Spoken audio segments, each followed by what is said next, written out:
Hello বন্ধুরা, স্ক্রিনে লক্ষ্য করছেন আমি যেখানেই ট্যাপ করছি সেখানে ট্যাপ করার সাথে সাথে কিন্তু একটা সাউন্ড হচ্ছে, যেটাকে আমরা ট্যাপ সাউন্ড হিসাবে চিনি। তো যেখানেই টাচ করি না কেন সেখানে টাচ করার সাথে সাথে কিন্তু টাচের একটা সাউন্ড হয়। তো এই সাউন্ডটা অনেকে অফ করতে চান অথবা অনেকেই কিন্তু এটা অন করতে চান। তো কিভাবে এই সাউন্ডটা আপনারা অফ অন করবেন চলুন আজকের ভিডিওতে আমরা দেখিয়ে দেব।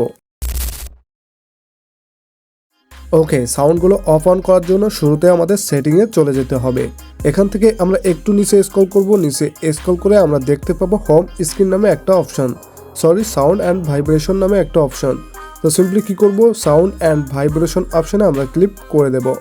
ওকে, এখান থেকে আমরা নিচে স্ক্রল করে আমরা কী করব, অ্যাডিশনাল সেটিংয়ে ক্লিক করে দেব। এখানে অ্যাডিশনাল সেটিংয়ে ক্লিক করার পরপরই কিন্তু সকল সাউন্ড অপশন আমরা পেয়ে যাচ্ছি। তো প্রথমে দেখতে পাচ্ছেন ডায়াল প্যাড সাউন্ড এবং দ্বিতীয় অপশনে রয়েছে ট্যাপ সাউন্ড। তো এখান থেকে কিন্তু আরও অনেকগুলো সাউন্ড রয়েছে। তো আমার কাজ হলো এখান থেকে ট্যাপ সাউন্ড, অর্থাৎ আমরা টাচ করার সাথে সাথে যে সাউন্ডটা হয়ে থাকে।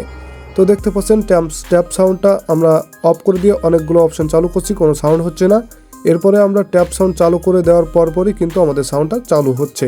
তো এখান থেকে কি করবেন, এই ট্যাপ সাউন্ড নামে যে অপশনটি রয়েছে এটি অফ করে দিলেই মূলত আপনাদের এই ট্যাপ সাউন্ড অপশন বন্ধ হয়ে যাবে। এবং যারা এই অপশনটি চালু করতে চান জাস্ট এখান থেকে এনেবল করে দিলেই কিন্তু আপনাদের সাউন্ডটা পেয়ে যাচ্ছেন। তাছাড়া এখান থেকে আরও অনেক প্রয়োজনীয় সাউন্ড কিন্তু পেয়ে যাবেন, যেমন চার্জিং সাউন্ড, তারপরে প্লে সাউন্ড, এই ধরনের সাউন্ডগুলো পেয়ে যাবেন। তো আজকের ভিডিও ছিল এ পর্যন্তই। ভিডিওটা ভালো লেগে থাকলে চ্যানেলটি সাবস্ক্রাইব করে পাশে থাকুন। আল্লাহ হাফেজ।